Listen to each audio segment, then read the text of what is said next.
નમસ્કાર દર્શક મિત્રો, હું છું વાહિદ મસદિયા. આપ નિહાળી રહ્યા છો હમ ટીવી ભરૂચ ન્યૂઝ. હવે નિહાળીશું આજના મુખ્ય સમાચારો. ભરૂચ જિલ્લામાં તાપમાનનો પારો 42 ડિગ્રીને પાર કરી જતા અસહ્ય ગરમી અને બફારાને લઈને જિલ્લાના લોકો ગરમીથી ત્રાહિમામ પોકારી ઉઠ્યા છે.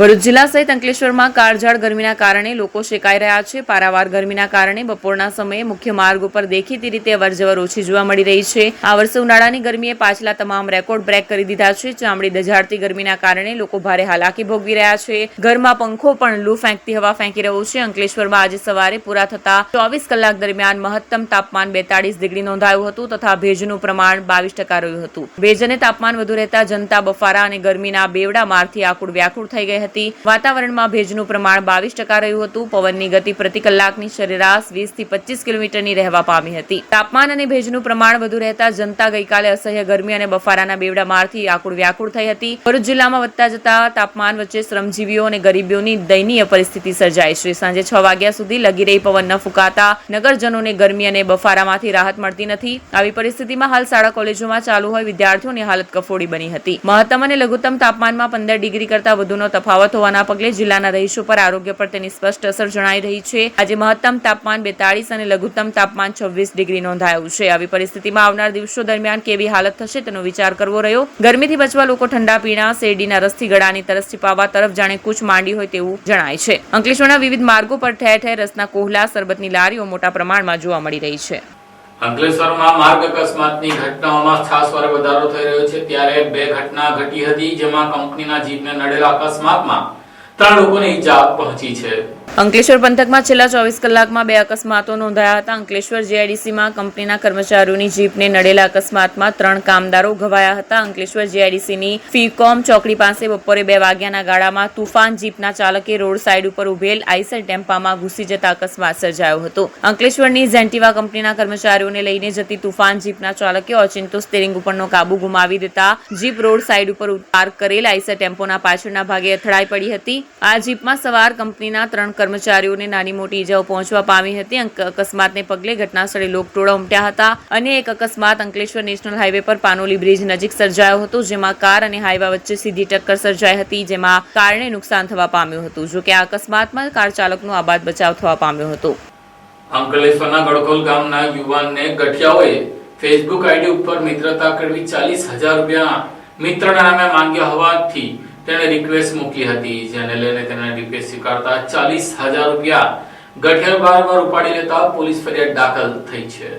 અંકલેશ્વરના ગડખોલ ગામની ચંડાલ ચોકડી સ્થિત ન્યૂ આનંદ વિહાર સોસાયટીના યુવાનને મિત્રની ઓળખ આપી 3 ગઠિયા રૂપિયા 40,000ની ઠગાઈ કરતા પોલીસ ફરિયાદ નોંધાઈ હતી. અંકલેશ્વરના ગડખોલ ગામની ચંડાલ ચોકડી સ્થિત ન્યૂ આનંદ વિહાર સોસાયટીમાં રહેતા જીતેન્દ્ર કુમાર સુરેન્દ્ર રાય પોતાના ઘરે ગત તારીખ 20/11/2024 ના રોજ હાજર હતા. તે દરમિયાન ફેસબુક ઉપર તેના મિત્ર મોહમ્મદ અઝન હસન નામની ફેસબુક આઈડી પરથી મેસેજ આવ્યો હતો, જેમાં તે સાઉદી અરેબિયા હોવા સાથે ભારત આવવા માટે વિઝા કાઢવા માટે ₹90,000 જોઈએ છે અને તેના માટે એક એજન્ટ અને મોબાઈલ નંબરથી ફોન કરશે તેમ કહેતા થોડી વારમાં એજન્ટનો ફોન આવ્યો હતો અને તેણે શર્મિલા મહંતોના બેંક એકાઉન્ટમાં 40,000 રૂપિયા ટ્રાન્સફર કરાવી છેતરપિંડી કરી હતી. છેતરપિંડી અંગે અંકલેશ્વર બી ડિવિઝન પોલીસે ફરિયાદ નોંધી તપાસ હાથ ધરી હતી.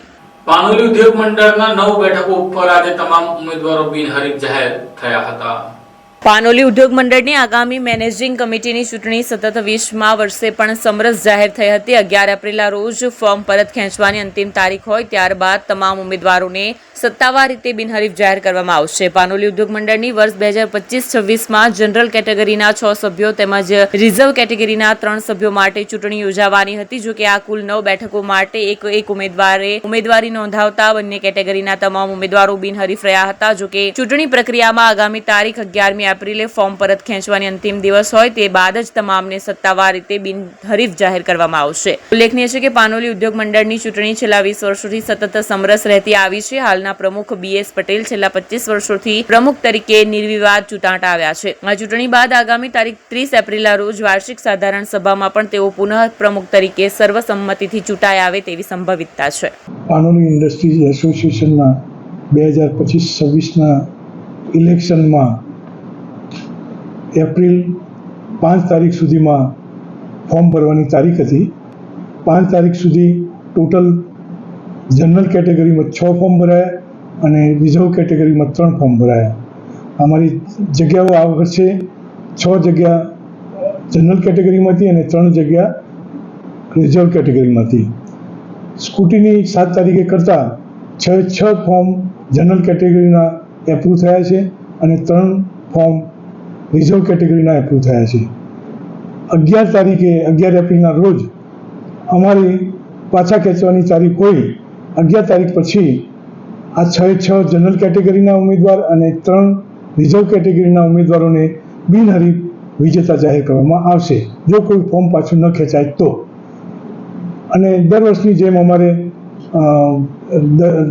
જેમ અમે એજીએમ પણ અમારી 30 તારીખે રાખેલી છે. 30 તારીખે પ્રમુખની નિમણૂક કરવામાં આવશે. ભરૂચના ત્રાસા ગામે આવેલી અસ્મિતા વિકાસ કેન્દ્રમાં 10 મનોદિવ્યાંગ બાળકોને દહેજની કંપની દ્વારા દત્તક લેવામાં આવ્યા છે. અસ્મિતા વિકાસ કેન્દ્ર 2007 થી મનોદિવ્યાંગ બાળકો માટેની નિઃશુલ્ક નિવાસી શાળા છે. અહીં આખા ગુજરાતમાંથી દૂર દૂરના ગામડાઓમાંથી આવીને મનોદિવ્યાંગ બાળકો નિવાસ કરે છે. વિશિષ્ટ શિક્ષણ તથા વ્યવસાય તાલીમ સાથે પગભર કરવાનો શ્રેષ્ઠ પ્રયત્ન કરવામાં આવે છે. આ બાળકોને અનુલક્ષીને અનેક વિવિધ પ્રોજેક્ટ ઉપર કાર્ય થઈ રહ્યા છે. આ દિવ્યાંગ બાળકોની શારીરિક માનસિક તકલીફને અનુલક્ષીને વિવિધ થેરાપીઓ, counselling centre, dental OPD centre, ગૌશાળા ચલાવવામાં આવે છે. બાળકો માટેની અહીંની તમામ સુવિધાઓ તદ્દન નિઃશુલ્ક ઉપલબ્ધ કરવામાં આવે છે. એપિગ્રલ લિમિટેડ કંપની દહેજ દ્વારા CSR અંતર્ગત સંસ્થામાં નિવાસ કરતા 10 મનોદિવ્યાંગ બાળકોને આગામી 1 વર્ષ માટે દત્તક યોજના હેઠળ દત્તક લેવામાં આવ્યા. તેમજ એપ્રિગલ મેકેનિકલ ડિપાર્ટમેન્ટ દ્વારા એક બાળક તથા એપ્રિગલના યુનિટ હેડ વિજય વાસુદેવ દ્વારા એક બાળકને દત્તક લેવામાં આવ્યા છે. આ દરેક બાળકોની શૈક્ષણિક, લોજિંગ, બોર્ડિંગની ને નિવાસને લગતી તમામ સુવિધાઓ આ દત્તક યોજના ફંડ દ્વારા ઉપલબ્ધ કરવામાં આવશે. આજોજ કંપની તરફથી વિજય વાસુદેવા, રાકેશ દવે, ધર્મેશ પટેલ તથા મિકેનિકલ ડિપાર્ટમેન્ટના મેનેજરો ઉપસ્થિત રહ્યા હતા. તેઓએ સંસ્થાના ટ્રસ્ટી મંડળને ડોનેશન ચેક અર્પણ કર્યા. મનોદિવ્યાંગ બાળકોએ ઉત્કૃષ્ટ પ્રદર્શન રજૂ કરતી સાંસ્કૃતિક કૃતિઓ પણ રજૂ કરી હતી. નમસ્તે. અમારી સંસ્થા અસ્મિતા વિકાસ કેન્દ્ર જે મનોદિવ્યાંગ બાળકોની નિઃશુલ્ક નિવાસી શાળા છે. અહીં આખા ગુજરાતમાંથી દરેક જિલ્લાઓમાંથી આવીને બાળકો અહીં વસવાટ કરે છે અને અમારો મેઇન ઉદ્દેશ્ય આ બાળકોમાં ઘણા બધા તકલીફો હોય છે. શારીરિક તકલીફો પણ હોય છે, માનસિક તકલીફો પણ હોય છે, હાઇપર એક્ટિવિટી પણ ખૂબ હોય છે. ત્યારે આ બાળકોનું શિક્ષણ ક્યાંથી શરૂ થાય તો કે આ બાળકોને જે ફિંગર્સના પ્રોબ્લેમ હોય છે, એનું જે દૈનિક ક્રિયાઓ ડિસ્ટર્બ હોય છે, ત્યાંથી અમારું એજ્યુકેશન શરૂ થતું હોય છે. વિશિષ્ટ શિક્ષણનો મતલબ જ એ છે કે થેરાપ્યુટિક બેઝ ઉપર એ લોકોને એજ્યુકેશન આપો અને ફર્સ્ટ પ્રાયોરિટી આપણી એ હોય કે બાળકોને દૈનિક ક્રિયાઓ પોતાની જાતે કરી શકે અને આત્મનિર્ભર બની શકે તેવો આપણે પ્રયત્ન કરીએ. અહીં સંસ્થા દ્વારા ઉત્તમ શિક્ષણ આપવામાં આવે છે, થેરાપી આપવામાં આવે છે. સાથે સાથે 18 વર્ષથી ઉપરના જે બાળકો હોય છે એના માટે આપણે વ્યવસાય તાલીમ કેન્દ્ર પણ ચલાવીએ છીએ. ઓલરેડી 4 બાળકોને આપણે અહીંયા સ્ટાઇપેન્ડ રૂપે દર મહિને સેલરી પણ આપીએ છીએ.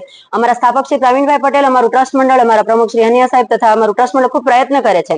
આ એક ટીમ વર્ક છે. જ્યારે સંસ્થાના વિવિધ કંપનીઓ CSR અંતર્ગત જોડાય ત્યારે શ્રેષ્ઠ કાર્ય થઈ શકતું હોય છે. આજે એપિગ્રેલ કંપની જે દહેજની અંદર સ્થિત છે તે ઘણા વર્ષોથી અમારી સાથે જોડાયેલી છે. ઘણા બધા પ્રોજેક્ટમાં અમને હંમેશા સહાયરૂપ પણ રહી છે. પણ આજે એક ઇનોવેટિવ કાર્ય એ લોકો દ્વારા શરૂ કરવામાં આવ્યું છે. ખાસ કરીને યુનિટ હેડ વાસુદેવ સર અને રાકેશ દવે સરનો તથા તેમની ટીમનો સંસ્થા તરફથી ધન્યવાદ વ્યક્ત કરીશ કે તે લોકોએ 10 બાળકોને એડોપ્શન યોજના અંતર્ગત લીધા છે.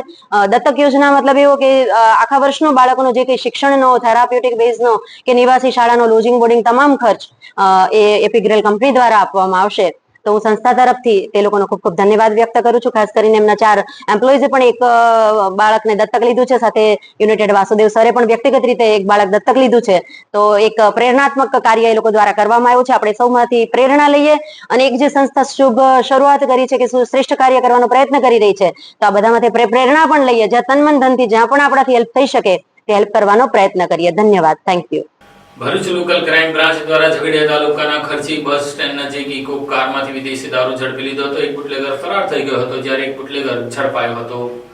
ભરૂચ LCB પોલીસે ઝઘડિયાના ખર્ચી ગામના બસ સ્ટેશન પાસેથી વિદેશી દારૂની હેરાફેરી કરતી ઇકો કાર પકડી પાડી છે. પોલીસે કારમાંથી 43,200 રૂપિયાની કિંમતની 432 નાની બોટલ વિદેશી દારૂ જપ્ત કર્યો છે. PIMP વાળાના માર્ગદર્શન હેઠળ પેટ્રોલિંગ દરમિયાન પોલીસને બાતમી મળી હતી કે વાલિયા તાલુકાના લુણા ગામનું જગદીશ ઉર્ફે જગો રવિભાઈ વૈયાભાઈ વસાવા સફેદ ઇકો કારમાં દારૂનો જથ્થો લઈને આવી રહ્યો છે. બાતમીના આધારે પોલીસે ખર્ચી બસ સ્ટેશન પાસે વોચ ગોઠવી હતી. કારને રોકીને તપાસ કરતા મધ્યની સીટ અને ડિક્કીમાંથી દારૂની બોટલો મળી આવી હતી. પોલીસે 2.50 લાખની કિંમતની કાર સહિત કુલ 2.93 લાખનો મુદ્દામાલ જપ્ત કર્યો છે. આરોપી જગદીશ વસાવાની ધરપકડ કરવામાં આવી છે. જ્યારે દારૂ મંગાવનાર રણછોડભાઈ મહેન્દ્રભાઈ વસાવા અને મહેન્દ્રભાઈ વસાવાને વોન્ટેડ જાહેર કરી તેમની શોધખોળ શરૂ કરવામાં આવી છે. પોલીસે આ મામલે કાયદેસરની કાર્યવાહી હાથ ધરી છે. ભરૂચમાં શ્રીમાળી પોળમાં આવેલા પૌરાણિક જૈન દેરાસરમાં ભગવાન મહાવીર સ્વામીજીની જન્મ જયંતિની ભવ્ય ઉજવણી કરવામાં આવી હતી. ભરૂચના શ્રીમાળી પોળમાં આવેલા ઐતિહાસિક જૈન દેરાસરમાં ભગવાન મહાવીર સ્વામીની જન્મ જયંતિની ઉજવણી ધાર્મિક માહોલમાં સંપન્ન થઈ હતી. મોટી સંખ્યામાં જૈન ધર્મના અનુયાયીઓએ ભગવાનની પૂજા અર્ચના કરી હતી. દેરાસરને આકર્ષક લાઇટિંગથી શણગારવામાં આવ્યું હતું. વહેલી સવારથી મંગળા આરતી અને ભગવાન મહાવીર સ્વામીના વિશેષ અભિષેકથી કાર્યક્રમની શરૂઆત થઈ હતી. સમગ્ર દેરાસર જય જયકારથી ગુંજી ઉઠ્યું હતું. ભરૂચ શહેર અને આસપાસના વિસ્તારોમાંથી મોટી સંખ્યામાં જૈન ભક્તોએ દર્શનનો લાભ લીધો હતો. શ્રદ્ધાળુઓએ પરિવારના આરોગ્ય અને શાંતિ માટે પ્રાર્થના કરી હતી. દેરાસરમાં ધાર્મિક પ્રવચનો, તપસ્વીઓનું સન્માન અને બાળ મંડળના સાંસ્કૃતિક કાર્યક્રમો યોજાયા હતા. કાર્યક્રમમાં અહિંસા, અપરિગ્રહ અને સત્યના સિદ્ધાંતોનું સુંદર નિરૂપણ કરાયું હતું. જૈન સમાજના અગ્રણીઓએ જણાવ્યું કે ભગવાન મહાવીરનો સંદેશ આજે પણ એટલો જ પ્રસ્તુત છે. તેમના ઉપદેશો આધુનિક જીવનમાં આંતરિક શાંતિ અને સત્ય તરફ દોરે છે. આ પ્રસંગે ભક્તો માટે પ્રસાદની વ્યવસ્થા કરવામાં આવી હતી. દેરાસર પરિસરમાં સ્વચ્છતા અને વ્યવસ્થા પર વિશેષ ધ્યાન આપવામાં આવ્યું હતું. ભરૂચ જૈન ધર્મ ફંડ પેઢી તરફથી સીમાલીપોળ જૈન સંઘમાં ઉપાશ્રયમાં આજે પ્રભુ મહાવીર જન્મ કલ્યાણકની ભવ્ય ઉજવણી રૂપે આજે સવારે સાધુજી ભગવંતોના નિશ્રામાં સુંદર જીનવાની દ્વારા એનો આજે શરૂઆત કરવામાં આવી. પ્રભુ મહાવીર સ્વામી આજથી 2600 વર્ષ પહેલાં આ ધરતી પર પધાર્યા હતા. એ પહેલાં 2600 વર્ષમાં જે જન્મ લીધા પછી એ ગ્રહસ્થ બન્યા, સાધક બન્યા અને તીર્થંકર બન્યા. પ્રભુ મહાવીર સ્વામીનો એક જ ઉદ્દેશ હતો કે આ વિશ્વમાં બને એટલી અહિંસા પાળવી, હિંસા ન થાય એના માટે બધે જ એમને ધર્મનો પ્રચાર કર્યો હતો. ખાસ તો આજે જોયું છે કે વિશ્વમાં ચારે બાજુ ખૂબ ઘોર હિંસા થઈ રહી છે. પ્રભુ મહાવીર સ્વામીએ આજ જ્યાં જ્યાં વિહાર કરતા હતા ત્યાં એક જ એમનો અભિગમ હતો કે ભાઈ બધી હિંસા ઓછી કરો. આજે આજ વિશ્વ પર એક જ જેમ મોટામાં મોટા જીવોને જેની પોતાને જીવવા માટે અધિકાર છે એવો નાનામાં નાની કીડીને પણ જીવવાનો અધિકાર છે. જીવો અને જીવવા દો, આ એમનો ખાસ એક ઉદ્દેશ હતો. એટલે સુધી મહાવીર સ્વામીએ કહ્યું હતું કે તમે ખાલી મન વચન કાયાથી પણ કોઈ પાપ ન કરો, એના કોઈ વિચારો ન કરો કે આ જીવ જીવે છે એને મારી નાખવું, એ બી કરવું એ બી પાપ છે. ઘણી વખતે એવું બી કહેતા કે ભાઈ તમે સામેવાળો કદાચ ગુસ્સો કરે, સામેવાળો થાય આગ તો તમે થજો પાણી, એવી પ્રભુ વીરની વાણી. પ્રભુ મહાવીર સ્વામીએ એમના જીવનકાળમાં એમ કહેવાય છે કે એમને 14,000 સાધુઓનો એમની સાથે દીક્ષા લીધી હતી અને 36,000 જેટલી સાધ્વીજી મહારાજ સાહેબો એમના સમુદાયમાં હતા. ચંદનમાલા એ એમની મેન સાધ્વીજી હતા, મુખ્ય સાધ્વીજી હતા. પ્રભુ મહાવીર સ્વામીએ આ જગતમાં એક અહિંસાનો ખાસ અભિગમ આપ્યો છે. એને આપણે સૌ આજે આજના દિવસે વિશ્વમાં આ અહિંસાનો પ્રચાર સૌ જગ્યાએ કરતા રહીએ અને ઘરે ઘર અહિંસાનો પ્રચાર કરી બને તેટલી હિંસા ઓછી થાય એવા માટે પ્રયાસો કરીએ. બરાબર.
Do you want to crack IELTS or PT exam in the first attempt? Do you face problems in vocabulary learning? Are you not able to find the right location of answers in reading module? And you also face problems in writing and speaking module? Then join English Lab's Powered Center, which is working for 26 years in the field of IELTS and spoken English. On joining English Lab Center, you will get a unique course kit, AI-based mobile app, and through our techniques, more than 1,000 students have cleared their IELTS exams in the first attempt. So what are you guys waiting for? Click on the given link and book your demo now.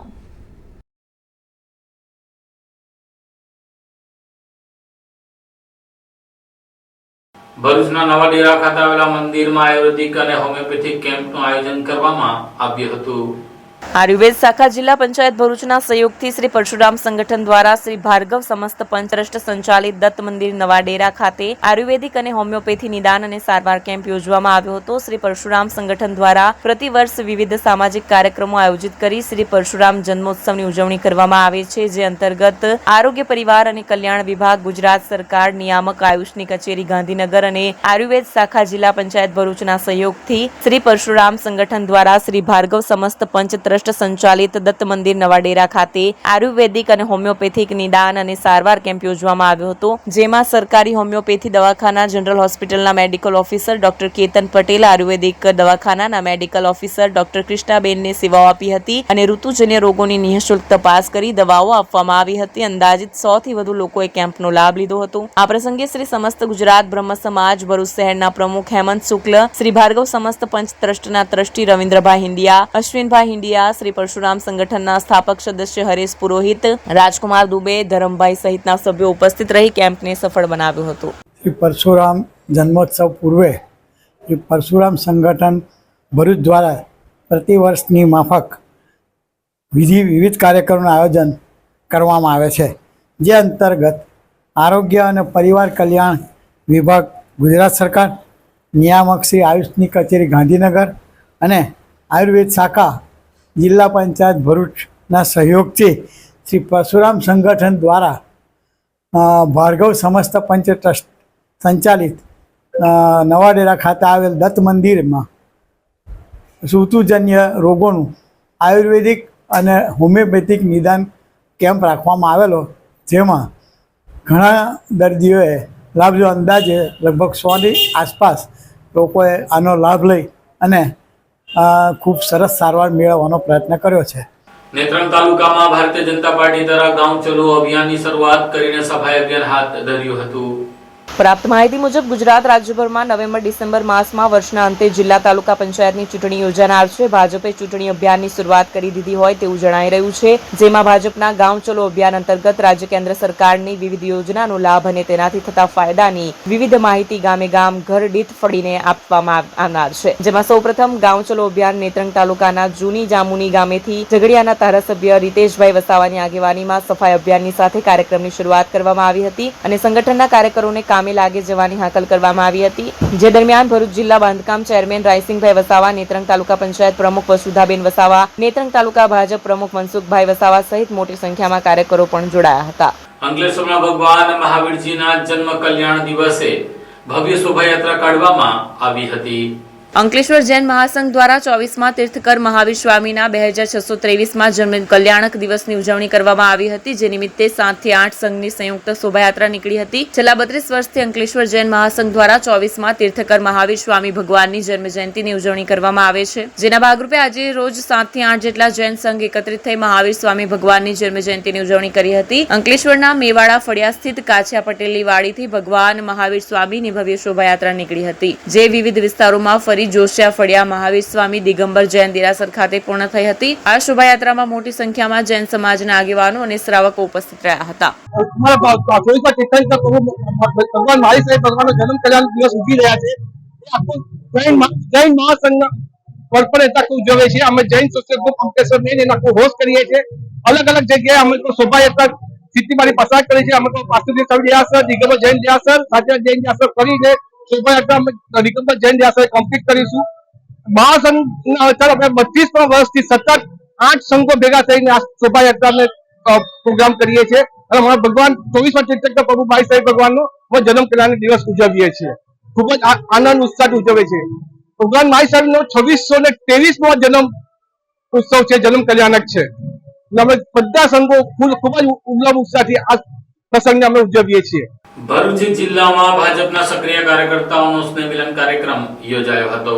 Bharuch ખાતે ભારતીય જનતા પાર્ટીના 46મા સ્થાપના દિવસની ઉજવણીના ભાગરૂપે આયોજિત 153 ભરૂચ વિધાનસભાના સક્રિય સંમેલનમાં મુખ્ય વક્તા તરીકે પૂર્વ મેયર અને સાંસદ રંજનબેન ભટ્ટની વિશેષ ઉપસ્થિતિમાં કાર્યક્રમ યોજાયો હતો, જેમાં કાર્યકર્તાઓને પાર્ટીની સંઘર્ષ યાત્રા અને વિકાસની દિશામાં અપાર યોગદાન વિશે પણ સંવાદ કરવામાં આવ્યો હતો અને ભારતીય જનતા પાર્ટીના સૌ કાર્યકર્તાઓને માર્ગદર્શન આપવામાં આવ્યું. આ પ્રસંગે પાર્ટીના સંઘર્ષ અંગે ચર્ચા કરવામાં આવી. તેઓ દ્વારા માર્ગદર્શન પ્રાપ્ત થયું. આ કાર્યક્રમમાં નવનિયુક્ત જિલ્લા અધ્યક્ષ પ્રકાશ મોદીનું ખેસ અને હાર પહેરાવી સન્માન કરવામાં આવ્યું હતું. ભરૂચના ધારાસભ્ય રમેશભાઈ મિસ્ત્રી દ્વારા જિલ્લામાં થયેલા વિકાસના કામોની રૂપરેખા આપવામાં આવી. આ પ્રસંગે ભરૂચ ભાજપના મહામંત્રી નીરલભાઈ પટેલ, ફતેશીભાઈ, પૂર્વ કેબિનેટ મંત્રી ખુમાનસિંહ વાંસિયા, પૂર્વ ધારાસભ્ય દુષ્યંતભાઈ પટેલ, ભરૂચ નગરપાલિકાના ચૂંટાયેલા પ્રતિનિધિગણ તેમજ પાર્ટીના પદાધિકારીગણ અને અન્ય કાર્યકરો ઉપસ્થિત રહ્યા હતા. 6 એપ્રિલે ભારતીય જનતા પાર્ટીનો સ્થાપના દિવસ હતો અને એના ભાગ સ્વરૂપે આખા ગુજરાતમાં પ્રદેશ ભારતીય જનતા પાર્ટી તરફથી નક્કી કરવામાં આવ્યું કે દરેક વિધાનસભા એટલે કે ગુજરાતની 182 વિધાનસભામાં સક્રિય સભ્યનું કાર્યકર્તાઓનું સંમેલન થાય અને 1951 થી જનસંઘથી લઈ અને 2024 ભારતીય જનતા પાર્ટીના જે ઇતિહાસ છે, જે અમારા વડવાઓએ જનસંઘથી લઈને ભારતીય જનતા પાર્ટીનું અત્યારે ખૂબ મોટો પરિવાર થયો છે, તો એ વાત સક્રિય સભ્ય વચ્ચે મૂકવી, જનસંઘ વખતે જે જનસંઘના એટલે કે અત્યારના ભારતીય જનતા પાર્ટીના અમારા અગ્રણી નેતાઓ અને તે વખતે જનસંઘની શરૂઆત કરવા વાળા એમણે જે સંઘર્ષ કરીને ભારતીય જનતા પાર્ટી 6 એપ્રિલ 1980ના દિવસે ભારતીય જનતા પાર્ટીની સ્થાપના થઈ અને ત્યાર પછીનો પણ ભારતીય જનતા પાર્ટીનો ઇતિહાસ, વિશ્વની સૌથી મોટી પાર્ટી એટલે કે ભારતીય જનતા પાર્ટી અને દેશના વડાપ્રધાન આદરણીય નરેન્દ્રભાઈ મોદીજી 2001 થી લઈ 2014 સુધી ગુજરાતનું નેતૃત્વ કર્યું. ગુજરાતને વિકાસનું મોડલ નંબર 1 બનાવી દેશ વચ્ચે મૂક્યું અને 2014 થી લઈ 2024 અને અત્યારે 11 વર્ષથી આદરણીય વડાપ્રધાન નરેન્દ્રભાઈ ગરીબલક્ષી યોજનાઓ દ્વારા અનેક ગરીબોને લાભ મળે, એ સાથે આપણી ભારતની સંસ્કૃતિ સચવાય અને એના માટે રામ મંદિર નિર્માણ હોય કે પછી અયોધ્યા કે ત્યાર પછી કાશી કોરિડોર હોય કે સોમનાથ મંદિર હોય કે ક્યાં તો આપણું પાવાગઢનું કાલીમાનું મંદિર પર ધજા ચડાવવાની, તો એની સાથે સાથે 370ની કલમ નાબૂદ કરવાની હોય કે હાલમાં જ વકફ બોર્ડ અનેક નિર્ણયો સાથે આદરણીય વડાપ્રધાન નરેન્દ્ર મોદીજી દેશનું નેતૃત્વ કરી રહ્યા છે. તો આજના ભરૂચ વિધાનસભામાં રમેશભાઈ મિસ્ત્રી, ધારાસભ્ય શ્રી અને જિલ્લાના અધ્યક્ષ આદરણીય મોદીભાઈ, પૂર્વ ધારાસભ્ય આદરણીય દુષ્યંતભાઈ અને સૌ સંગઠનની ટીમ સૌ ઉપસ્થિત રહી કાર્યકર્તાઓ નરેન્દ્રભાઈના હાથ મજબૂત કરે એ અને સાથે પાર્ટીની વિચારધારાને આગળ લઈ જાય. કાર્યકર્તાઓને ખૂબ ખૂબ શુભેચ્છા. ધન્યવાદ. ભરૂચમાં જૈન સમાજ દ્વારા ભગવાન મહાવીરજીના જન્મદિન નિમિત્તે ભવ્ય શોભાયાત્રા કાઢવામાં આવી હતી. શ્રી મહાવીર સ્વામીના જન્મ કલ્યાણકને અવસરે ભરૂચ જૈન સમાજ દ્વારા જન કલ્યાણની પૂર્વ સંધ્યાએ ભવ્ય શોભાયાત્રાનું આયોજન કરવામાં આવ્યું હતું. આ શોભાયાત્રા શક્તિનાથ જૈન દેરાસરથી શરૂ થઈ શ્રી માળી પોળ જૈન દેરાસર સુધી વિઘ્નવિહીન રીતે પસાર થઈ હતી. સમગ્ર યાત્રા દરમિયાન સમાજના શ્રદ્ધાળુઓએ ઉમંગ અને ઉત્સાહભેર સહભાગિતા નોંધાવી હતી. શોભાયાત્રામાં શાંતિના પાઘટક બેનરો, ધ્વજાઓ, સંગીતમય રથો તથા સાંસ્કૃતિક ઝાંખીઓ પણ આકર્ષણનું કેન્દ્ર બન્યા હતા. આયોજનો થકી સામાજિક એકતા, પરસ્પર પ્રેમ અને અહિંસાના સિદ્ધાંતોનું સંવર્ધન થાય છે, જે શ્રી મહાવીર સ્વામીના ઉપદેશોને સાર્થક બનાવે છે. નર્મદા જિલ્લાના રાજપીપળા શહેરમાં ભારતીય જનતા પાર્ટીના કાર્યકર્તા સંમેલનમાં સાંસદ સભ્ય મનસુખભાઈ વસાવાએ વિરોધીઓને આડે હાથે લઈને ભાજપને કોંગ્રેસ કે ચેતર વસાવાથી કોઈ ડર નથી તેમ કહ્યું હતું. ભારતીય જનતા પાર્ટી દ્વારા તેના સ્થાપના દિવસની નર્મદા જિલ્લાના રાજપીપળા ખાતે ભાજપનું સક્રિય કાર્યકર્તા સંમેલન રાજપીપળા ટાઉન હોલ ખાતે યોજાયું, જેમાં મુખ્ય વક્તા પ્રદેશ અનુસૂચિત જનજાતિ મોરચા અધ્યક્ષ અર્જુનભાઈ ચૌધરી, ભરૂચના સાંસદ મનસુખ વસાવા, સાંસદ જસુભાઈ રાઠવા સહિતના આગેવાનો તેમજ મોટી સંખ્યામાં કાર્યકર્તાઓ ઉપસ્થિત રહ્યા હતા. આ પ્રસંગે સાંસદ મનસુખ વસાવા આકરા પાણીએ જોવા મળ્યા અને તેમણે કોઈનું નામ લીધા વગર વિપક્ષી પાર્ટીઓને આડે હાથે લીધા હતા અને જણાવ્યું હતું કે મતદારો નારાજ હોય તો પણ ભાજપને જ મત આપે છે, કેમ કે તેઓ જાણે છે કે દેશને સન્માન કોણ અપાવશે? ભાજપ જ અપાવશે. કોંગ્રેસ નહીં અપાવે કે આપવાળા નહીં અપાવે એ વાત બધા જાણે છે. બધાને સરકારી નોકરી આપી દેવાની એવી વાત નથી, પણ બધા સમૃદ્ધ બને તે જોવાનું છે. મનસુખ વસાવાએ પોતાની જીવનની જૂની યાદો પણ તાજી કરતા જણાવ્યું હતું કે 1984 ની ભાજપમાં જીતવા માટે નહીં પણ ભાજપના ચિહ્ન માટે ચૂંટણી લડ્યો હતો અને તે સમયે 1200 મત મળ્યા હતા. 1989-90 ની વિધાનસભાની ચૂંટણીમાં 1200 મતથી હારી પણ ગયો હતો. નવા કાર્યકર્તાઓએ જૂના લોકોની જીવનગાથા યાદ રાખવી જોઈએ તેવું પણ તેઓએ જણાવ્યું. વધુમાં નરેન્દ્ર મોદી દ્વારા યુવાનોને પ્રોજેક્ટ કરવામાં આવી રહ્યા છે અને પીઢ નેતાઓએ સમર્થન આપવાનું છે તેમ પણ જણાવ્યું હતું. એ વાત અલગ છે કે જ્યારે ભરૂચ લોકસભાની બેઠકની વાત આવે ત્યારે સાંસદના ઉમેદવાર તરીકે મનસુખભાઈ વસાવાને જે રિપીટ કરાય છે કે ન કે યુવા ચહેરાને, અને ભાજપના મતદારો પર ચેતર વસાવાનો ગત લોકસભાની ચૂંટણીમાં પ્રભાવ જોવા મળ્યો હતો. સાંસદ મનસુખ વસાવાએ ઉમેર્યું હતું કે વળી વકફ બોર્ડ પર કોંગ્રેસનું સામ્રાજ્ય હતું અને ટ્રાઇબલ યુનિવર્સિટીમાં નીચેનું તંત્ર બરાબર નથી. મંત્રી કુબેર ડિંડોનું પણ ધ્યાન દોર્યું છે ની વાત કરી. ટ્રાઇબલ યુનિવર્સિટીનો જે ફાયદો થવો જોઈએ તેવો ફાયદો થતો નથી તેમ પણ જણાવ્યું હતું. ડેડિયાપાડામાં ધારાસભ્ય ભાજપની યોજનાથી જ કુદાકુદ કરે છે, ત્યારે આપ અને કોંગ્રેસ સ્થાનિક સ્વરાજ્યની ચૂંટણીમાં ઘૂસવાનો પ્રયત્ન કરી રહ્યું છે. એટલે બધાને ચેતવવા માટે આવ્યું છે અને ભાજપને કોંગ્રેસ કે ચેતર વસાવાથી કોઈ ડર નથી, પણ ભાજપના કાર્યકર્તા જાગૃત કરવા માટે આવ્યું છું ની વાત કરી હતી. નર્મદા જિલ્લામાં ખેડૂતોની જીવાદોરી સમાન એવી નર્મદા સુગરે 8 લાખ ક્વિન્ટલ ટન ખાંડનું ઉત્પાદન કર્યું છે. નર્મદાના ખેડૂતોની જીવાદોરી સમાન નર્મદા સુગર ફેક્ટરીએ તેનું પિલાણ સિઝન પૂર્ણ કરતા ફેક્ટરીનું બોઇલર બંધ કરવામાં આવ્યું છે. શેરડીની પિલાણ સિઝન પૂર્ણ થઈ છે, જેમાં 160 દિવસ સતત સુગર ફેક્ટરીની મશીનરી ધમધમતી રહી અને 8.16 લાખ મેટ્રિક ટન શેરડીનું પિલાણ કરીને 8 લાખ ક્વિન્ટલ ખાંડનું ઉત્પાદન કરવામાં આવ્યું છે. નર્મદા સુગર ફેક્ટરીનો છેલ્લા 30 વર્ષથી વહીવટ કરતા ઘનશ્યામ પટેલ, નરેન્દ્ર પટેલ અને તેમની ટીમ દ્વારા સારી અને ગુણવત્તાયુક્ત ખાંડનું ઉત્પાદન સરળ અને કરકસરયુક્ત વહીવટ કરી રાષ્ટ્રીય કક્ષાએ ધમધમતી કરી છે. ત્યારે આ 30 વર્ષના શાસનમાં કુલ 24 એવોર્ડ અત્યાર સુધીમાં મળી ચૂક્યા છે અને આ વર્ષે રાજ્યમાં સારો ભાવ ખેડૂતો માટે આપવાનો પ્રયાસ કર્યો છે. ત્યારે સુગરના ચેરમેન ઘનશ્યામ પટેલે જણાવ્યું હતું કે 99% ખેડૂતો શેરડીના ભાવથી ખુશ છે. ખેડૂતોને 15 કરોડનું પેમેન્ટ કરી દેવાયું છે. 8,16,000 મેટ્રિક ટન શેરડીનું પિલાણ થયું, 9.97% રિકવરી આવી અને સિઝન ગઈકાલે પૂરી થઈ છે. આવનારી સિઝનની અમે તૈયારી કરી રહ્યા છીએ. આવનારી સિઝન માટે 18,000 એકરનું વાવેતર થયું છે અને અંદાજિત આવતા વર્ષે પણ 8 લાખ મેટ્રિક ટન શેરડી આપણી જ ફેક્ટરીમાં પીલાય એ પ્રકારના પ્રયત્નો અમે કરી રહ્યા છીએ. સાથે સાથે ઇથેનોલનું પણ ઉત્પાદન આ વર્ષે ખૂબ સારું થયું, ભાવ પણ સારો મળ્યો. પરિણામે અમે ખેડૂતોને ખૂબ સારો ભાવ આપી શક્યા છે. તો ઘણા ખેડૂતો પૈકી 1-2% લોકો જેને ખબર નથી ભાવ, શેરડી, પિલાણ ક્ષમતા, આ સુગર ફેક્ટરીનું ડેવલપમેન્ટ, એવા લોકો ભાવ ઓછો પડ્યો એવી વાતો કરતા હોય, પણ એ અનગઢ લોકો છે, ગણતરી વગરના છે. એમને કંઈ ખબર નથી કે આ સુગર ફેક્ટરી કેવી રીતે ચાલે, એટલે આપણે એને કોઈ જવાબ પણ આપતા નથી. લગભગ 900 જેટલા ખેડૂતો ચૂકતે પેમેન્ટ પણ લઈ ગયા છે અહીંયા આગળથી અને લગભગ 15 કરોડનું પેમેન્ટ, ચૂકતે પેમેન્ટ પણ લોકો મારા સભાસદો અત્રેથી લઈ ગયા છે. 99% ખેડૂતો ભાવથી પણ ખુશ છે, વહીવટથી પણ ખુશ છે અને સુગર ફેક્ટરી સારી ચાલે એમાં મારા ખેડૂતોને રસ છે. આ સાથે ટીવી ભરૂચના સમાચાર પૂર્ણ થાય છે. આવતીકાલે ફરી મળીશું, ત્યાં સુધી રજા આપશો. નમસ્કાર.